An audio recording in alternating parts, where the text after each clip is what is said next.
Hello, this is Culture in Exile. I'm your host, The Exile. So today I want to talk about something that's been on my mind. So some background info. This will be a four-part series, largely because you don't want me blathering on for an hour or two about this subject. So long short story of it is, when I was in elementary school, I came across a book on social, basically sociology, though I didn't know it at the time. Give me a break, I was a child. That broke down the four things that signify the death of not just a country, but a culture. Now, I would love to do these in order, but the author put them in rather most salacious, inflammatory, outrageous to least. And since, well, I don't want you to think I'm a lunatic or a bigot, going right off the bat, I'm going to, yes, I got a neck beard going on today too, by the way. Hey, I'm going to start off with the least controversial. So the least controversial are the four things that signify the end of a civilization, a culture, a country, is the decline, limit, or destruction of the citizen's arrest.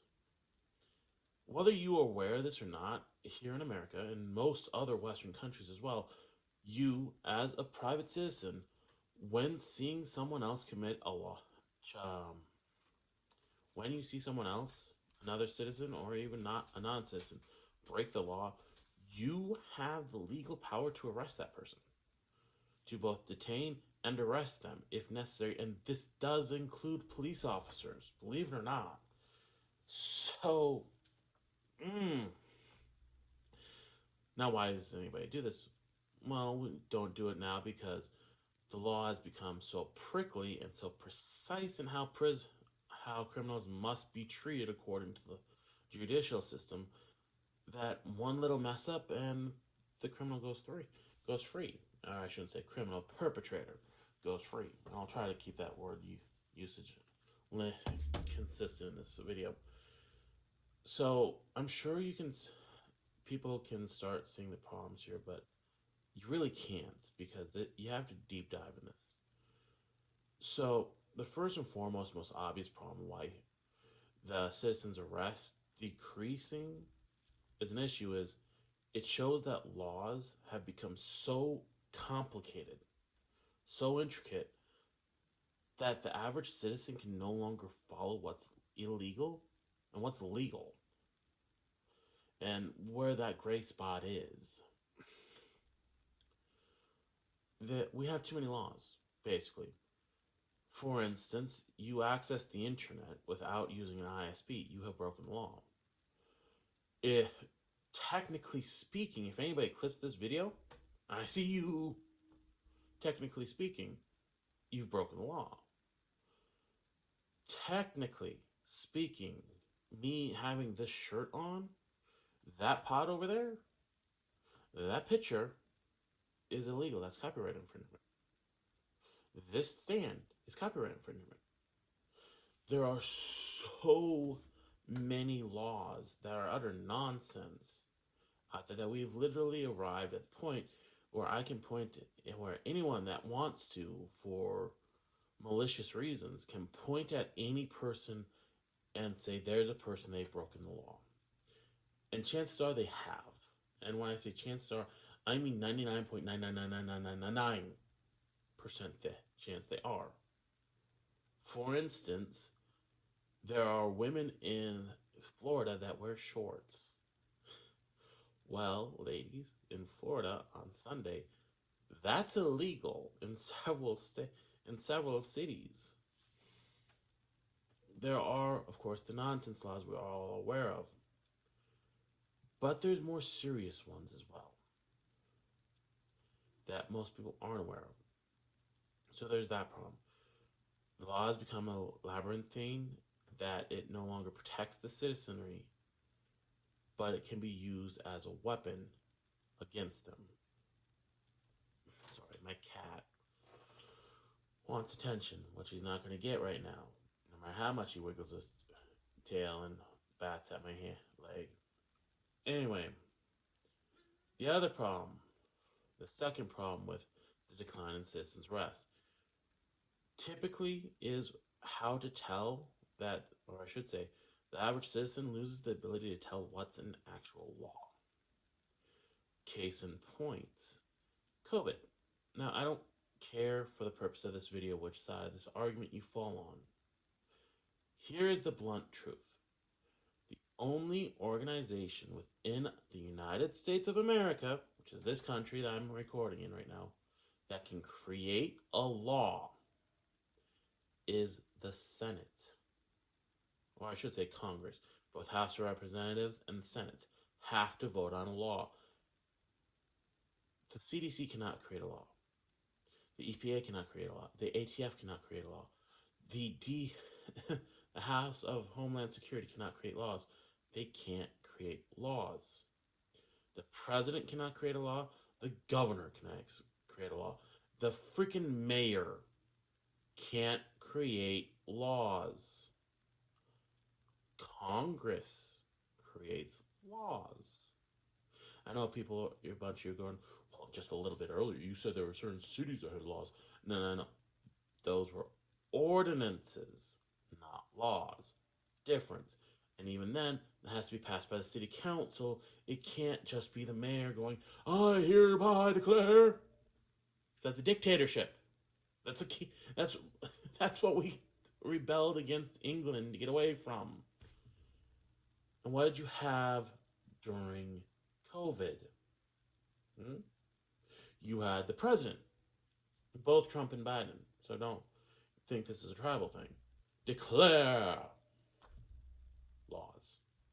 You had governors declare laws. Or, more to the terms, they declared governor orders or presidential orders. Those are not laws and do not have the power of the legal system behind them, or at least they shouldn't.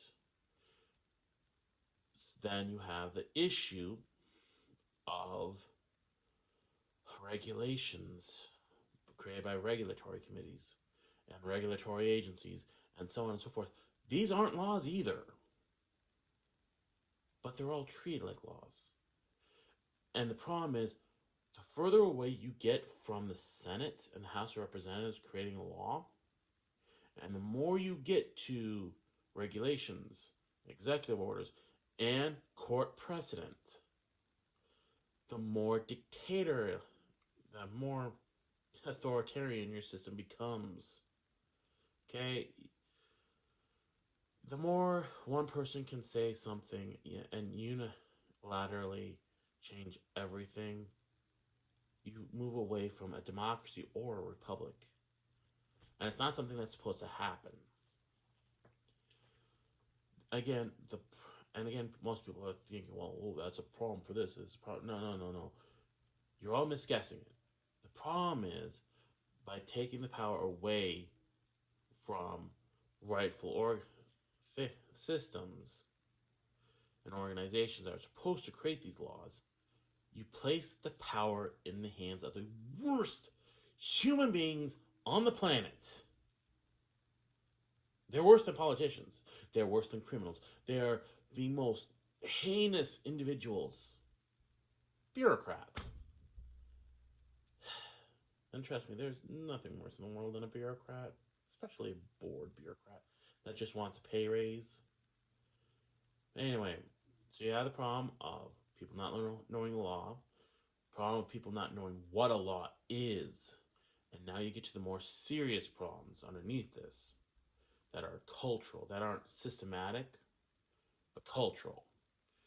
So, third, you have people, when you start moving in this direction away from citizens' arrest, you start privileging the perpetrator over the victim.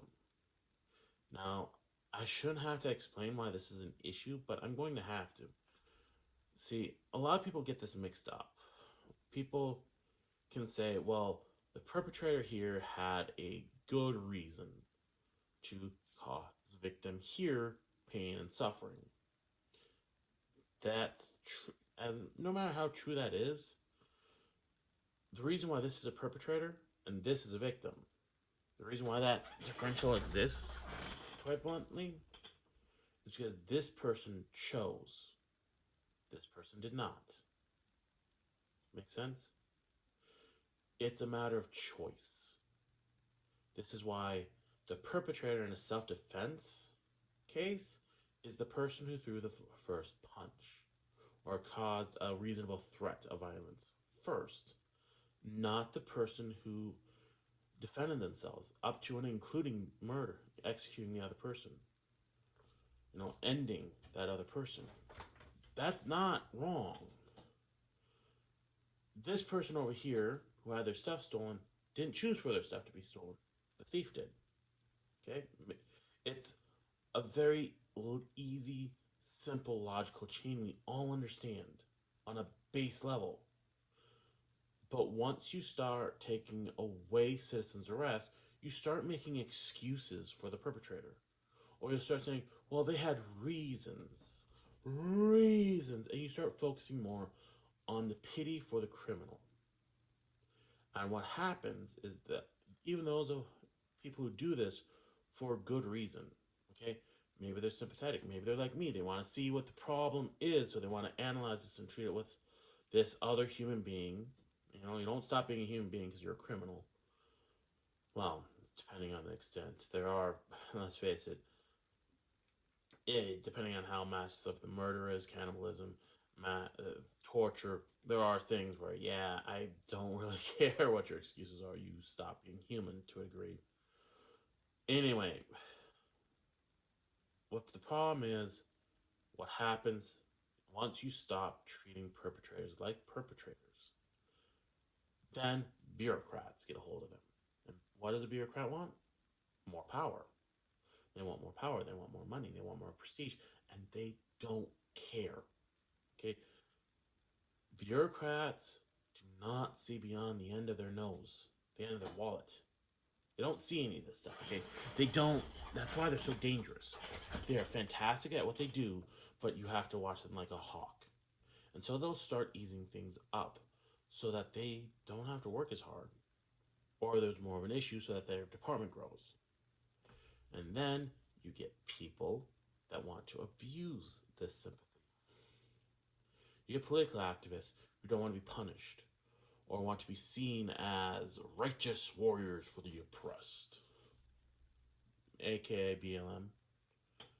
Oh, I know. Stop. BLM spent about this much money helping impoverished or disadvantaged minorities within the U.S. But they're all millionaires. The founders are all millionaires. They all have really nice jobs. All their families are really taken care of. They used the sympathy for the perpetrator to get something out of the system. Okay? This is a major problem. Again, there's that problem. There's that line there for obvious corruptions. But there's also the issue then of, how do I put this so that makes the most sense? The disconnect of cause and effect, simple lateral cause and effect. You steal someone's purse, you are the criminal, if we can prove it. Now, and again, if you have too many laws, you have a bureaucracy taking over, you don't know what a law is, you start not trusting the system. A judicial, legal system, a government, a culture only exists because people decide it exists. Okay? The government only has the power that people lend it. Which leads us to the fourth problem with the decline of the citizen's arrest. You ready for it? The fourth problem is that what often happens is using as an excuse is that you can't trust your fellow citizen. It's a symptom of people not being able to trust each other, but also that not a decline in what I would term honor, integrity, trustworthiness, honesty, an emphasis on objective reality and reason to emotionality and tribalism. That's what a lot of this is, by the way. And just a pitch fit of excuses, really, of people who do not have the best of intentions in the world. Now comes the fifth problem and this is the core, isn't the core problem, it's an auxiliary. All these other four problems are the core problems that this symptom shows. The fifth problem, the most surface level and the most obvious to people, is there are never enough cops. Okay, there are never going to be enough cops to enforce every law. If you do not have citizens arrest, or it's highly discouraged, XYZ, this means people have to start relying on the system, which means people start trying to get a skirt around the system, which means the system has to get tighter and tighter and tighter and tighter, to the point where people become over reliant on the system. Furthermore, because people start neglecting the laws because there's differential enforcements of them. So it doesn't matter that there's a law out there somewhere that says you're not allowed to wear sunglasses in a building. I'm sure it exists, I don't know. Because who cares? It's not going to be enforced. Who cares if the ATF says that a gun must be yay long instead of yay long? Who cares? It's not going to be enforced. It encourages a disregard for the law, disregard for the workings of the government and the bureaucracy. And this gets very dangerous very quickly. Shows a decay in the moral status, the overall morality and trustworthy, and the trust people have between them, a decay in community. There are so many things that the decline in citizen arrest shows. And these are just, again, the top 5. But there's so many more. That's why, and I think we can all agree that is important. I apologize, this is my first long form video. And I know I did a lot of stuttering. But I'm trying to make it very complex. Well, probably not complex or high tier. But something you have to think over a bit to understand. And we're not very good at that anymore. I apologize to the Americans that are good at this, but most of us are not.